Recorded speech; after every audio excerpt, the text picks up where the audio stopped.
In today's world, whenever a major terrorist attack occurs, headlines often mention the attacker was Muslim or shouted Allahu Akbar. This leads many to wonder, why do so many terrorist acts seem linked to Muslims?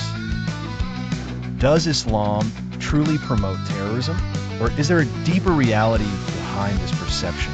Let's explore this complex issue honestly and carefully. What does Islam truly teach?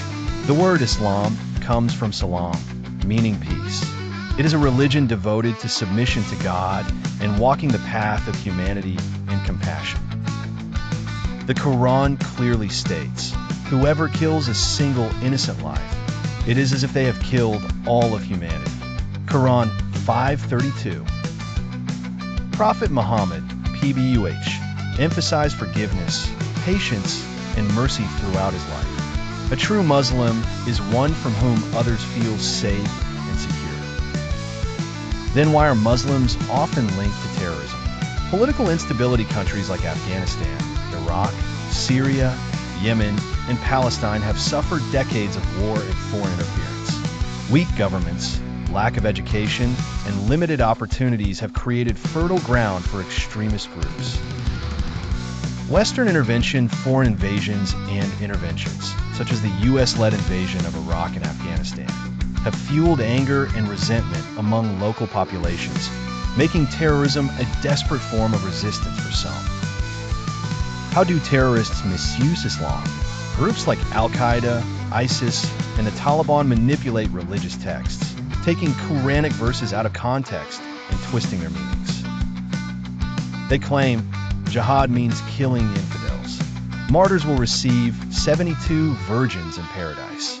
In reality, jihad means struggling against one's own ego, injustice, and evil, not killing innocents.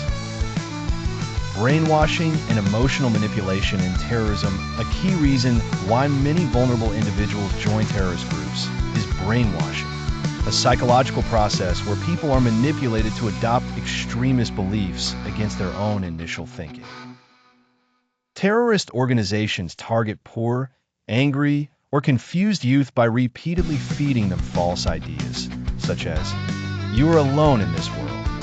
No one cares for you. Join us and find your true family and purpose. If you fight and die for us, you will be rewarded in paradise." Moreover, terrorists use emotional manipulation to make recruits feel guilty or disloyal if they refuse to join. They exploit natural bonds like love for parents and family by saying, "If you don't fight with us, you betray your family and religion." True believers never abandon their duty. The role of media when a Muslim commits an attack. The media often labels them Islamic terrorists. However, when a non-Muslim commits similar violence, they're labeled mentally ill or lone wolves. This bias creates a global perception that terrorism equals Islam, which is misleading. Terrorism exists in all religions. History shows the Crusades were carried out in Christianity's name. Nathuram Godse assassinated Mahatma Gandhi, invoking Hindu nationalism. Buddhist extremists have committed violence in Sri Lanka. Sikh extremists engaged in militancy in the 1980s. No religion is immune to misuse, but blaming the entire faith for extremist actions is unfair. Are all Muslims terrorists? Absolutely not. There are around 2 billion Muslims worldwide. Doctors, engineers, teachers, farmers, and everyday people. 99.9% of Muslims seek peace and are themselves victims of terrorism. Most casualties of groups like ISIS are Muslims who oppose their ideology.